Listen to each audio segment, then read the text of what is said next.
The gatekeepers at this side are telling me I'm too big. The gatekeepers at that side are telling me I'm too small. Like, it can't be me, you know, like I'm not the problem here. The industry is the problem. And from that kind of like moment, it just sparked this like, I guess, kind of angry fuel in me to want to change the industry instead of changing myself. Welcome to Keep It Simple Sexy, where I make wellness advice, well, simple. I'm Christine Bullock, fitness trainer, founder of KO Body Care, and mom of 3 little girls. Welcome to my inner circle of elite experts, doctors, and naturopaths who share actionable steps that you can implement immediately into your life to improve your well-being. This is the Keep It Simple Sexy podcast.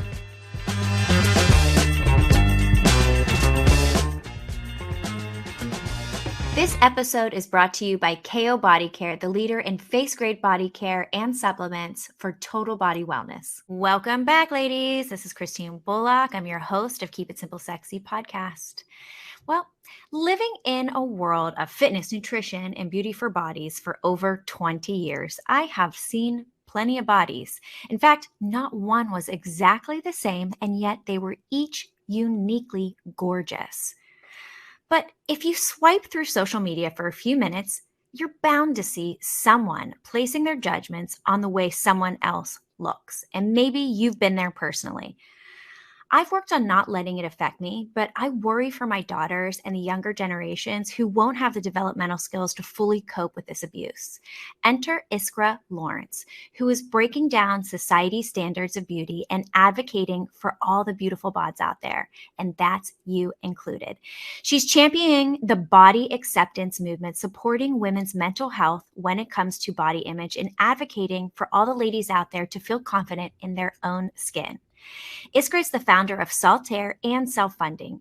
She's dedicated her career to empowering women. Her candid discussions online and at TED Talks disrupt societal norms and inspire millions, landing her places on Forbes 30 Under 30 and BBC's World's 100 Most Influential People. She has like over 600 million followers on all different social media platforms. Welcome to the show, Iskra.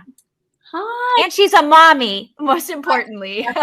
My favorite intro ever. Thank you so much. I'm honored. And I'm the one that thinks you're incredible, you know, being a mom of 3 and a girl mom, and everything that you do to inspire others. Thank you. I'm really thank you. You too. And your little boy, you know, he's so cute. And I read somewhere that you're thinking about another one, which we can get into, but yes, we can get into that. No time is perfect. I read all that stuff. So don't worry. Not too much pressure. Well, let's start the show. I like to back up because I love the personal stories that lead to where you are today. Take us back to where it all started and how you got involved into being a model and what you set you on this journey towards self-love. Yeah, so I actually grew up in England in a small town. I always kind of tell my American friends that it's like the Ohio of England. It's kind of right in the middle. I grew up in like right next to Ohio of United States. So there you go. There you go. So for me, wanting to be in the fashion industry at a young age, I knew that I wouldn't be able to stay there, and I knew that I had to kind of move. So my parents always knew that I was highly motivated. By the age of 12, I was taking modeling pictures in my room and having my mom help me. And as soon as I turned 13, I entered Elle Girl Search for Supermodel, which unfortunately doesn't exist now. But at the time, it was a way that people, you know, found up and coming models. And I got into the finals. I didn't win the competition, but I did get signed. And I was placed on Models to Watch because I was literally 13 years old. So I couldn't earn money from modeling yet. I couldn't get any jobs. But what they did do when they were watching me was measure me constantly, measure my body. And I was doing test shoots and I was doing these runways. And over the next kind of 2 years, essentially when I hit puberty, right? You know, I'm between the age of 13 and 15, I started my period, you know, my boobs came in. I was like a 32C and my hips were 37 inches. And it will just always stick with me being measured and them just saying, your hips are 37 inches. They really need to be 34 or 35. And I was like, and that's it? Change your bone structure too. Yeah. That's it. You know, I've spent the last 2 years like waiting to get on the board. So, you know, I've been doing these shoots, doing the catwalks, and that's it. That's all that determines whether I can do this or not. So being a 15-year-old, you take that completely personally, right? So there's something wrong with my body. I have to change it. And at 15, you do not have the tools to do that in a healthy, constructive way. And the access that I did have to messaging about weight loss was those super triggering and toxic kind of like covers of magazines that you'd see where it was like, lose 20 pounds in a week on the maple syrup diet, or the Atkins. And I can't afford Atkins or have, access to that. So there's me just eating slices of ham for weeks on end and just being like hungry, unhappy, and just not healthy. So I spent many of those teenage years being rejected. I actually went on to meet with about 10 or 11 agencies who all rejected me. And I found a local agency, and they didn't pay me well. They shipped me off to Turkey for a while, and that was just a horrendous experience. And I went through all of these challenges and struggles. And I remember thinking like, wow, is it ever going to happen? Or am I just not good enough? And when I was about 18, I heard about plus size modeling, and I never heard of it before. And it was about the same time, I guess, America's Next Top Model finally became a little bit more inclusive and have different body types, even though it still had very toxic messaging a lot of the time. Mm-hmm. So I was like, wow, this could be for me. And so I met an agency, and then they said I was too small. And I can't tell you how just like I wanted to bang my head against the wall. I was like, wow, so the gatekeepers at this side are telling me I'm too big. The gatekeepers at that side are telling me I'm too small. Like, it can't be me, like I'm not the problem here. The industry is the problem. And from that kind of like moment, it just sparked this like, I guess, kind of angry fuel in me to want to change the industry instead of changing myself. Because I tried to change myself for many, many years, and I was miserable and unhealthy. And I just knew there had to be another way to do this. So that's amazing to realize that at such a young age. Right. I definitely had this like Virgo energy, and my parents really, really instilled such confidence in me. As much as I got rejected, as much as I was insecure about my body size, it was really only because I wanted something so hard and was told I had to be a certain way to get that. Mm-hmm. So when I realized, what if I'm the only model at my size? What if I can pitch myself as being different and unique and kind of in the middle? And I realized I'm a customer, right? I'm a consumer. I buy clothes. I want to see someone that's my size. That will help me want to buy clothes because I'll know how they fit and look. So I started like going to brands directly and pitching myself as a model. And obviously I was able to do that at a cheaper rate than the agencies. So I was able to get these kind of direct clients, and I was working. I wasn't earning tons of money, barely surviving, but I was working. And I went back to that agency that rejected me. And luckily there was a new booker. It wasn't the man that had rejected me. It was now this curvy Black woman who was like, I was going to say, man. She's like, yes, I want to change the industry too. Like, let's do this together. I love how hard you fought and you've come back. And like, that was really clever of you to bring clients, so that, because I literally gave them the clients and said, take 20% just to try and, I don't know, give them something, because a lot of people truly believe there was no work for me. Mm-hmm. So the fact that I'd proved that there were brands that would hire someone my size, people were like, oh, okay, maybe there are some clients. And I just said, just send me along to your casting that you send all your other girls to and just see. And of course, brands liked it because I just looked like who they were trying to advertise to. And so that was like, I was about 20 when I finally got signed again to a really great agency called Models One in London. And I was moving down to London, and I spent 2 years working, like doing pretty well, nothing groundbreaking, but I was just about covering my, I don't know, £600 a month rent, I think it was. I think people's misconception of models is that we get paid a lot of money. Yeah. It is 0.1% of models that get paid a lot of money. Yeah. There are models that are working every single day for, I don't know, $80, $100. But it's gone down and down and down. I mean, that's a whole other thing. It's just nothing. And especially content creation now. And that's a whole thing. But I basically knew that there was a ceiling. There was only so many brands in the UK that had plus size and extended sizing. And so I knew that New York was the epicenter.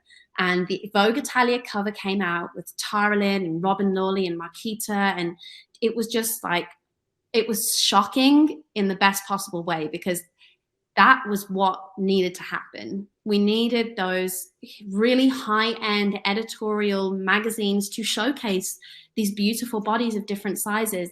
And that was really the inspiration. I was like, okay, New York is where I need to be. So I got signed, moved to New York, and it sucked. It wasn't what I thought it was going to be. It was so hard. I couldn't find anywhere to live because I had no credit. I'd say $15,000 over like the last 6 years, and it just disappeared immediately on this rental deposit I had to put down because no one trusted me because I had no credit. I had no guarantor. Everyone kept saying, just get a guarantor. I was like, who? And they were like, just find someone. I'm like, what? Literally, someone told me you should just find a rich man to guarantee your rent. I was like, this is not me. So it felt really challenging at the beginning because I felt like I was compromising myself in many ways. And the worst part was that the agency, they didn't have enough work for me, for someone my size, so they made me wear a fat suit. And if you've never heard of a plus size. What? Yes. This is like a secret hidden thing that no one talks about, but it's like the opposite of a Spanx. So it's like a mesh bodysuit that you wear and you stuff it with foam padding in all the areas that you want to make bigger. So I was doing shoots and people were photoshopping my waist bigger, right? I was shooting big brands and they were stuffing me with foam to make me. I don't know how you emotionally survived this. Right. I don't know either, but I guess it's up for just this, like, nothing can ever, I don't know, rock me now, if that makes sense. Yeah. But so I did that for maybe 6 months to, again, just earn some money to afford to live in New York. And after that point, I just said, I feel like I'm selling my soul.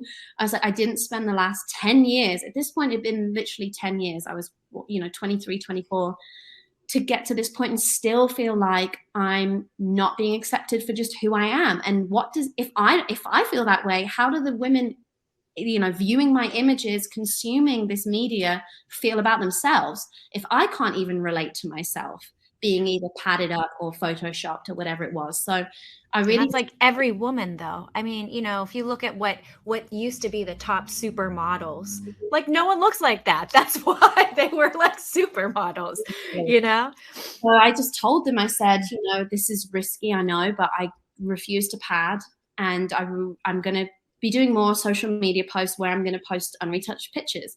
And of course they thought this was a terrible idea. And I just started being really vocal because I think I'd just like come to the end of my tether where I was like, this is either going to break through and do something or it's going to fail and I'm just going to have to do something else. So I started to be really vocal and not live in so much fear of these gatekeepers because I'd already realized I was kind of in the door at this point. And so I was, giving my middle finger to trolls online. And I was just being a little bit more risque with my bikini posts to like show, and that were unretouched, to just show my natural body, my cellulite, any roles I might have had. And it resonated and it hit home. And all of a sudden, I finally had thousands of people kind of behind me. I had my army, I had my community. And so now when I was trying to get these, modeling contracts and campaigns, they were like, well, actually, she has this following who wants to see models like her, who trusts her, who feels connected with her. So we would rather have her in a campaign than someone that doesn't have that, because then it has like more impact. Yeah. So that's kind of where I got to this point of realizing that there is more than just showing up and taking the photos and going home. There is real impact when you are about more than just the physical image. So I began working with brands like Aerie. I worked with them for 7 years, and I was in their marketing meetings because I was like, you are the person that you're trying to market to. I'm the person you're using to do that. I have to be involved in a more holistic way than just showing up on set, taking the photos and going home. So I was able to speak to my audience, and my audience was literally their customer. Me and Aerie really blew up together, and we really helped each other. We kind of like handheld the whole way. And so I knew that my following were the same people who were buying the Aerie clothing. So I listened to my community and my audience of what they wanted to see, what they didn't, what they wanted clothes-wise and didn't. I was in fit meetings. I, even had meetings with the board members. And so that was really special because I realized if I had not have had that struggle with my eating disorder, being rejected, having to fight and, really bulldoze my way into this industry, I probably wouldn't have understood that there was more to it.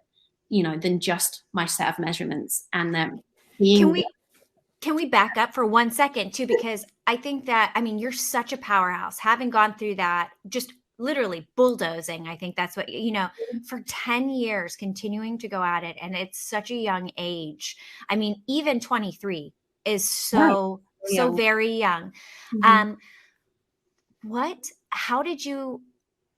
do you think it was in you for those women that are out there, even the young girls or the 80-year-olds who are still kind of going through this, that got you through those insecurities? Or did you not have the body insecurity so much, but it was just trying to about fitting in? You know what I mean? You were fitting in for them, but you were never really maybe insecure about your own body. So yeah, that is tricky. And I definitely question that myself too. I know that I was unhappy with my body because I would get in front of the mirror, I would pull back my flesh and my skin, and I was probably a US 4 to 6 at this point, and think that I was disgusting.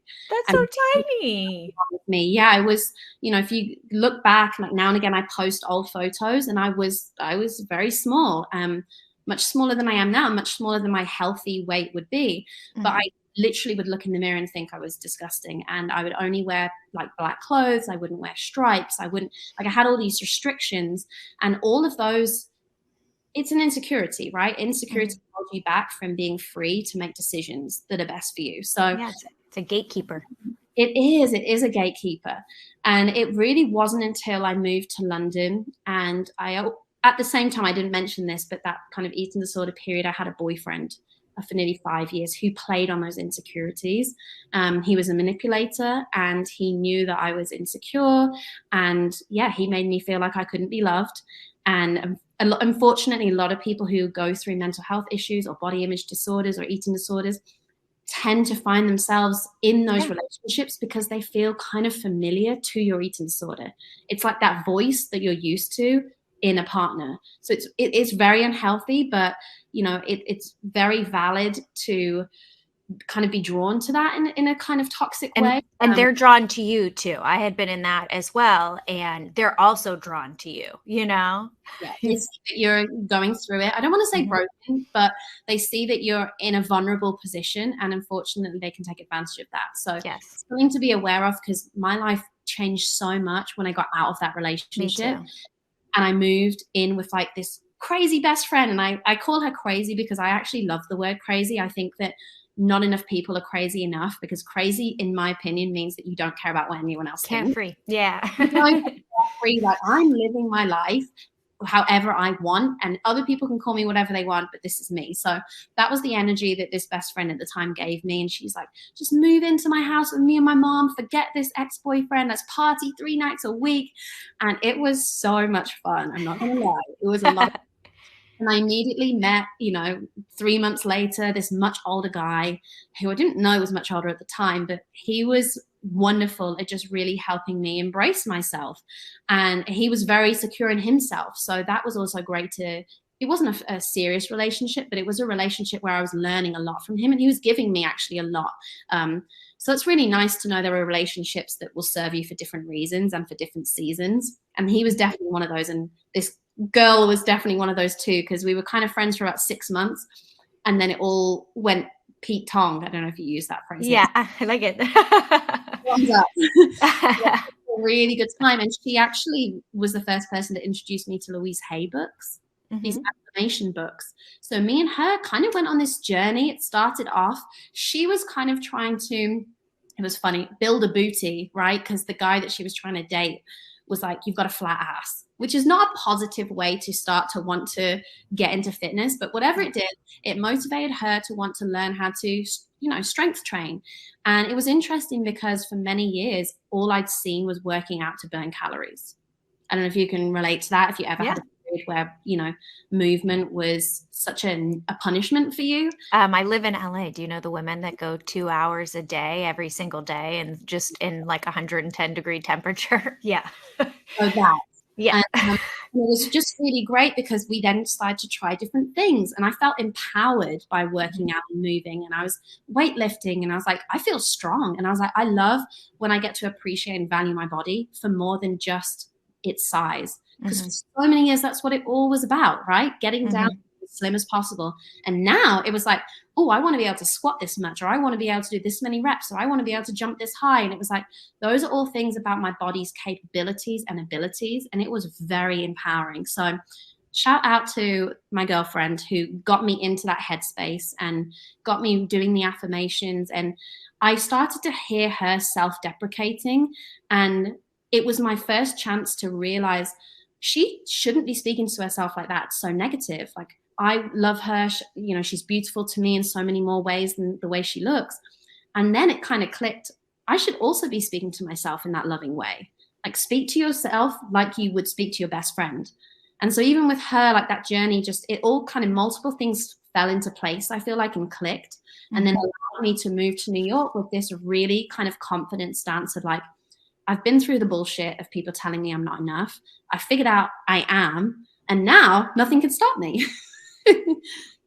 Yeah. I mean, you can tell the fact that you just kept at it for 10 years. Right. There was something so stable and confident, like, that your parents built inside of you, you know, even though some of the exterior, you know, no pun intended, was like crumbling a little bit. Like, you were so strong. For somebody to hustle through all of that and keep going at their dream, I mean, that takes a lot of strength. And I think that's in everybody, but sometimes we let a few of those little things get to us here and there. It may be body image, it may be relationships, it may be building a business, and, you know, we keep hitting our head against the wall, but like, you keep at it. And then what you did was, like, you utilize these like little tactics to continue to build the, you know, the deterioration of what the body image was happening, like just some positive affirmations, using this little thing, using a relation, getting a little bit better each time, like a relationship, you know, and that's how we dig ourselves out of that. Yeah, it doesn't happen overnight. There's not one thing. And even us talking right now, if someone's listening and say, I want to change my life for the positive, it's not going to happen overnight. There's not one thing I can say to you today that means you're going to wake up tomorrow and never feel insecure again. That's just not realistic. And I don't want to set people up for failure. It's going to take tiny little switches and changes every single day, just like you said, like taking steps. And that's where I think community is so important, and listening to something like this podcast, or being able to check in with yourself regularly, because it's very easy to then go and get lost. And I felt that during postpartum. I had all the tools, I did all the work, and yet during postpartum, I literally didn't know who I was anymore. And I think that there are many things that will happen in your life that could trigger that, or could just like take you left field and you have no idea what to do or how to find yourself again.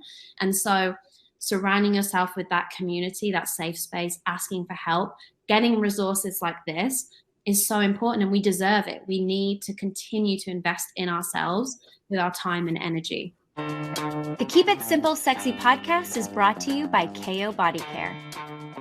'Tis the season for hot summer days, which can lead to dry skin. My go-to for instant hydration from shoulder to toe is KO's Vital Hydration Serum Mist. It's a hydrating serum that you can quickly mist all over your body and go. This mist is made with natural, high-quality, face-grade skincare ingredients that are designed to revitalize your skin and provide essential moisture for your body.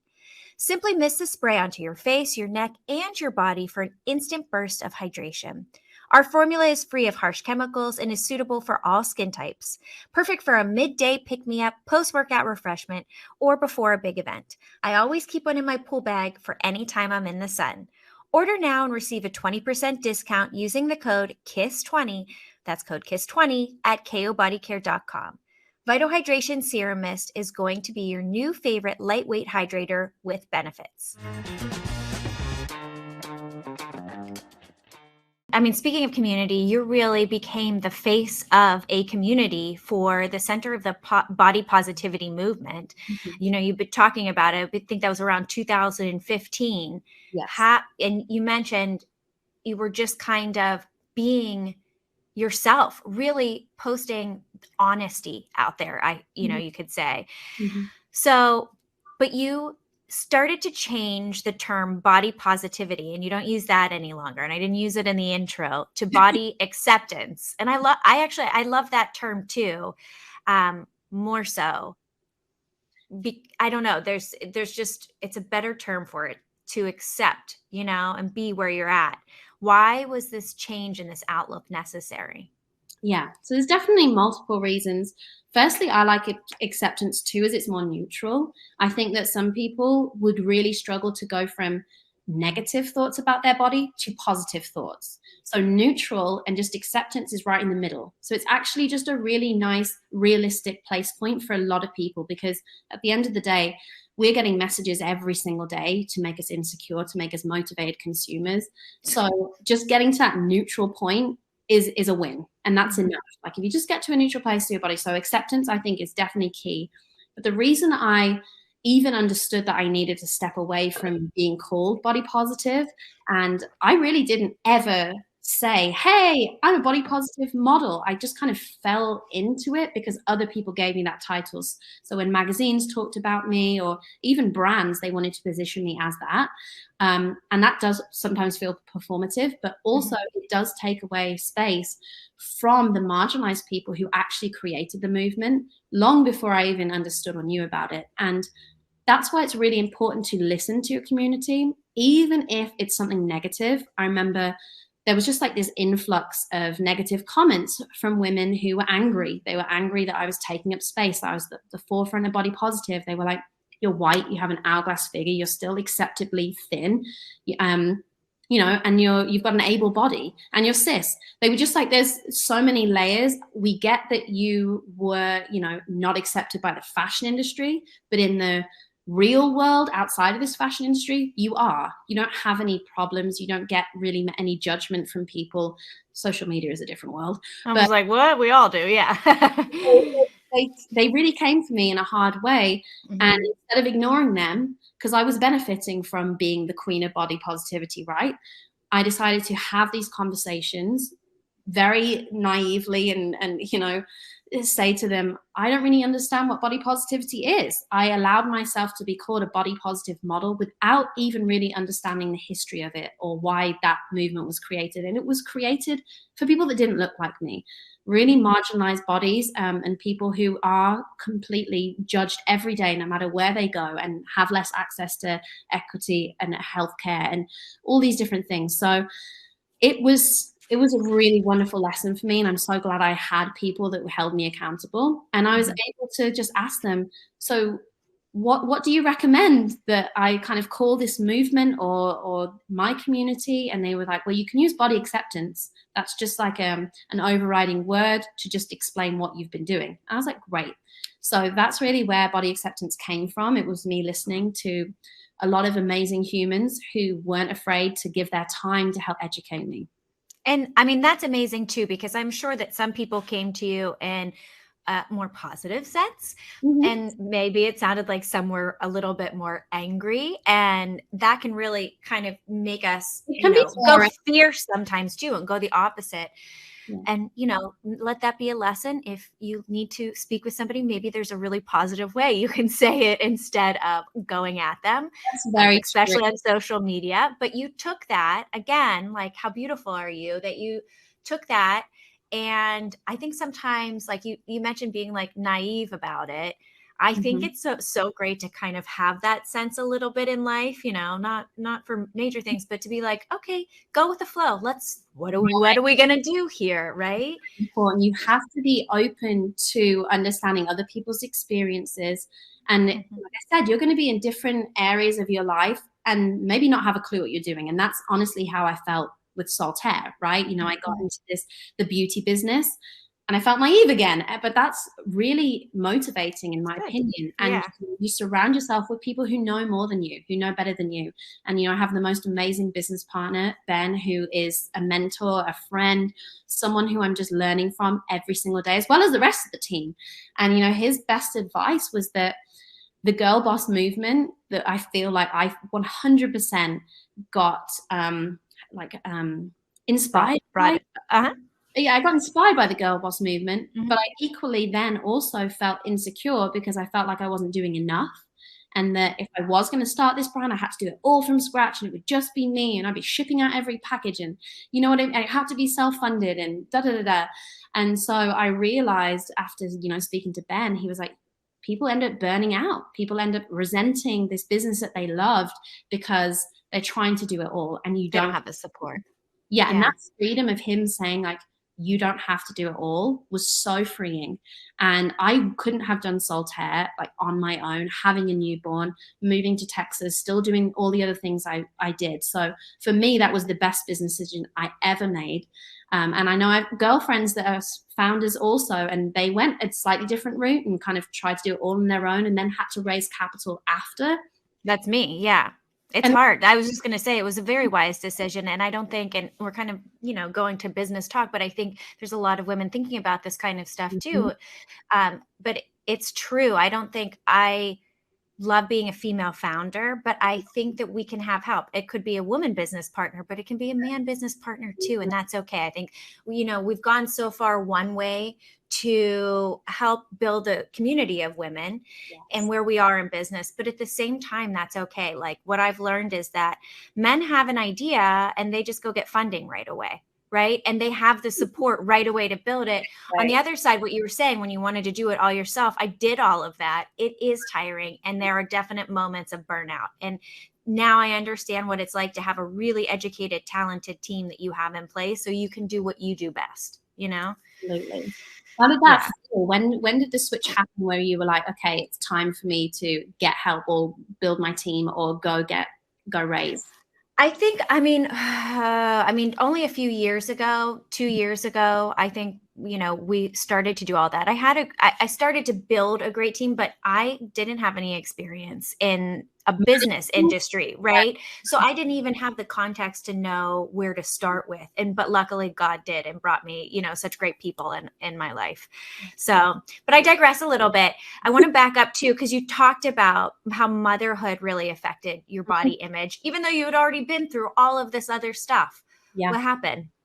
And it's interesting because it wasn't like typical body image, right? Like I was comfortable in my size. I was comfortable that my tummy was softer, that I didn't have abs anymore, and that my feet had grown. There were so many random things that happened. I definitely hated when my hair fell out. That was me too. Really look, I have all the baby hairs still right now. Still, they were just not the same. But I know that was really jarring for me because I think I had attached health and wellness to hair loss, potentially because of being in the eating disorder world where, your hair can fall out when you're malnourished. So I was just like, oh my gosh, I'm sick. There's something wrong with me. My hair's falling out in clumps. Of course it wasn't. It was a very normal postpartum experience, but it was mainly my self-esteem in regards to, feeling like I just couldn't get myself together. Does that make sense? I was just wearing because when you're a new mom, you can't get yourself together. Like it's not the same way. It's just not together. So it wasn't necessarily like a body image, but it was to do with how I felt about myself because I kept saying these affirmations that were very negative. Like, I'm a mess, I'm disgusting. And that's not me. I've always been, since I've learned those positive affirmations, I use them. They're part of my tools. And Philip would not constantly, but he would often call me out in a positive way, like, baby, don't call yourself a mess. You're not a mess. You're doing amazing. You're an amazing mom. Da, da, da, da, da. You're beautiful no matter what. All those lovely things. But you still have to believe them. You still have to be the one that gets up in the morning and decides, I need to get in the shower. It's been over a week. Iskra, get in the shower. Iskra, put some clothes on. Like clothes that you like. They might not be the most comfortable clothes because, sweatpants and robes, they're the best thing in the world. But you know what? Cute clothes can make you feel really good about yourself. Same with washing your hair and putting on your makeup. And so that just honestly, it was a good 6 months where I just felt this dark cloud over me. It's really the only way to describe it, where I was just like, how do I get back my energy? How do I get back that sense of self? How do I get back to that zing of waking up and being productive and getting things done and feeling myself and feeling cute and empowered and all these things? And it was just it was so bottom of the barrel priority because I personally had a child that did not sleep and cried a lot. I just did. Yeah. I had a colic baby. You did? Colic. The fact that you're thinking of having another, I congratulate you, because that was my third. And anybody I hear that had it as their first was like, we have only children. Doesn't always happen that way. I'll tell you that. So it's okay. Yeah. But it is hard. It is very hard. And the fact, I mean, you're just focused on your baby, like making them, it's like fight or flight constantly in your life because you just think something's wrong. You're trying to console them. And I'm a perfectionist. I want to control everything, and you can't. And I've learned that, and it's been one of the greatest. For motherhood. It's like you cannot control everything. But at the time, I was frustrated, and then I felt ugly because I was frustrated at my perfect newborn child. But I still wanted to fix it, right? We still had best friends, and their kids slept 8 hours a night from 5 weeks old. And our kid would literally sleep 45 minutes. And it was just like, what are we doing wrong? And it's like, we weren't doing anything wrong. It's just our child was colicky. He had, gas issues. And mine too.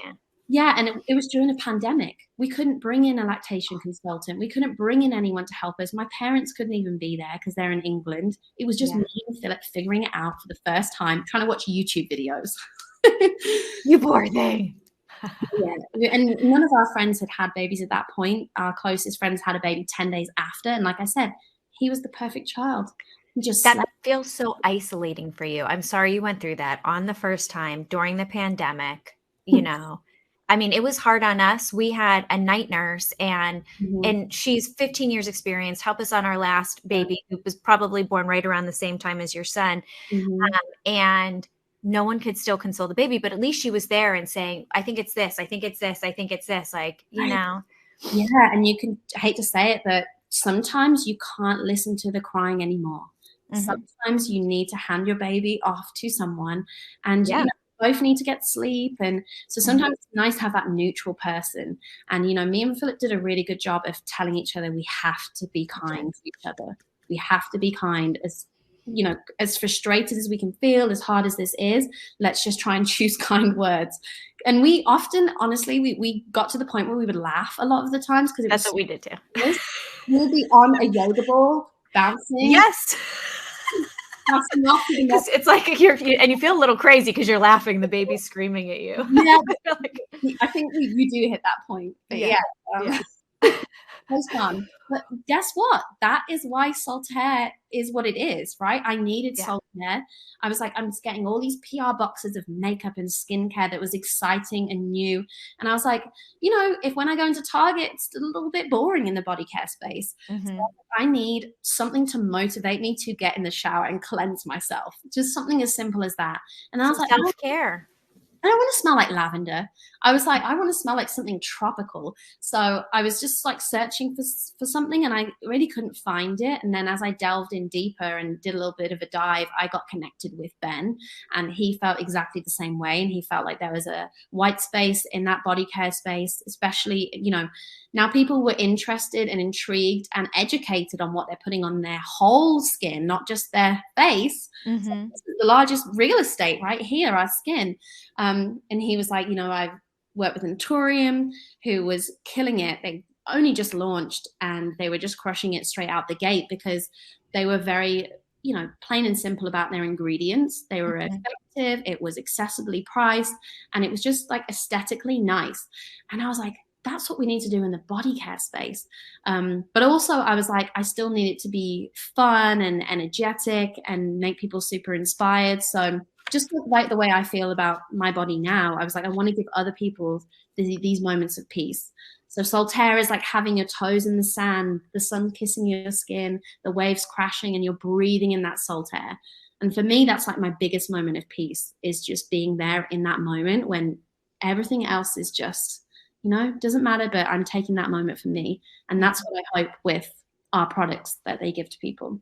I love that. And, you really took that. And again, kind of like a downturn or a harder time, right? I mean, having a baby who's colic, I don't want to say sick, but it's like that. Because for mommy, it's like, scary. But you took self-care, small moments, the only teeny moments that you had to start repairing yourself. And what I love about that is that that's what self-care can do for you.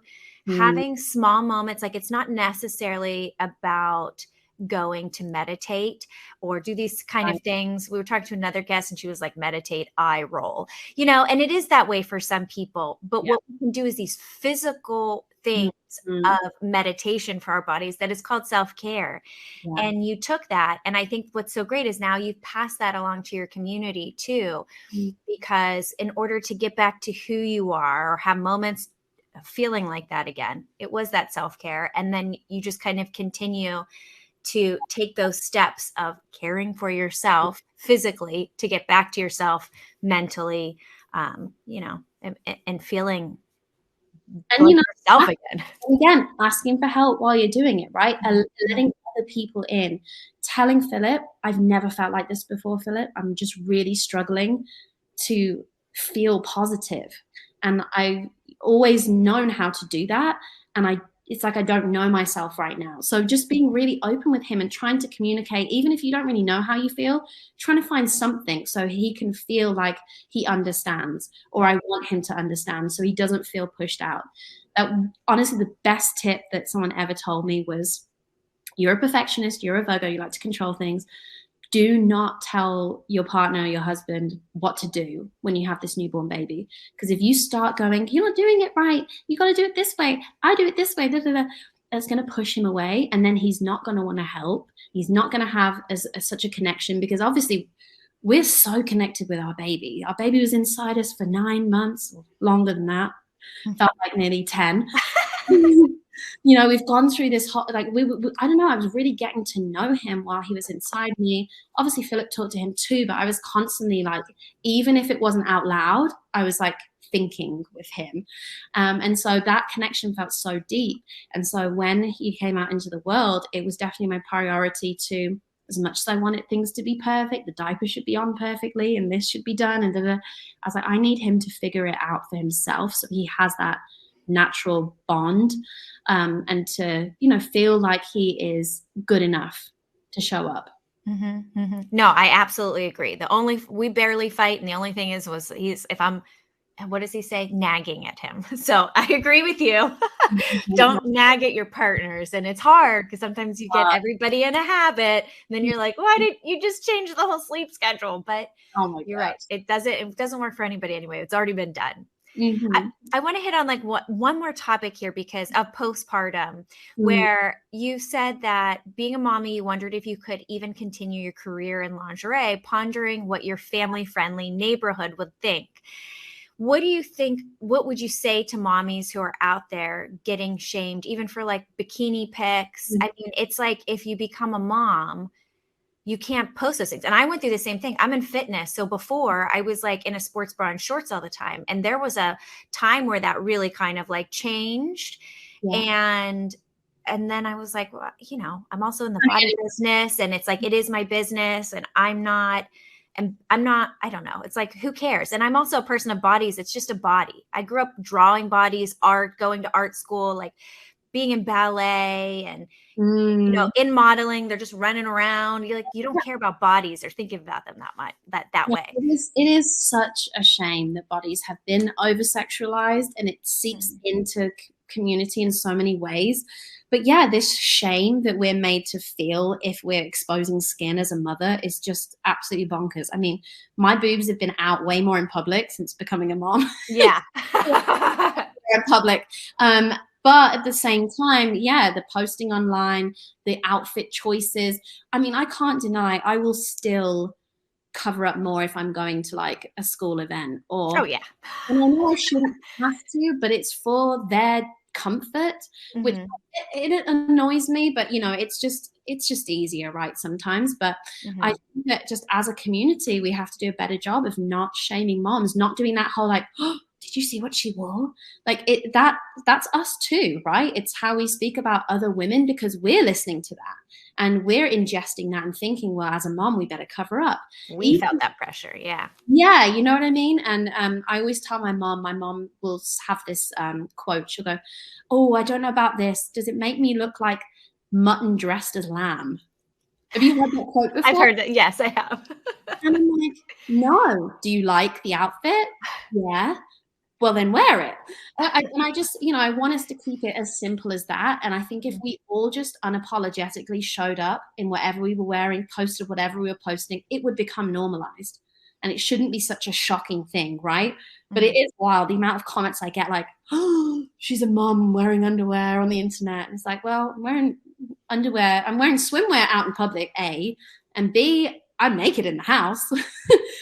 And C, I've always done this. This has been my career for 20 years. Like, why would I change now? This is part of me. I still feel super empowered. Will I have a conversation with my child about it? Absolutely, yes. I don't want them to get bullied over it if that is something that might happen. So, I will have to deal with that with my child when it comes to it, because obviously he's more important than anything.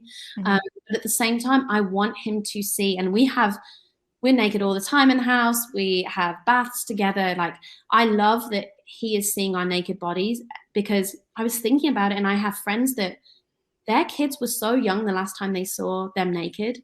The next time that child might see someone naked could be when they watch porn for the first time. That does not sit right with me. I want pornography to be their definition of a naked body. I don't want it to be attached to a sexual act. I want them to understand that bodies are just the homes that we're in. Yeah. So that's actually really important for me, to kind of have him see us being confident, showing our bodies, so he grows up with that understanding. I remember when I was younger going swimming, and I'd go swimming with my aunt, and she was older, and in that changing room, everyone was naked, and I saw all different types of vaginas and vulvas, and I saw all different types of boobs and skin tones and scars and amounts of hair and body. And I feel like we have become more and more closeted. When I go to the gym now, I see everyone try and hide or go into a cubicle.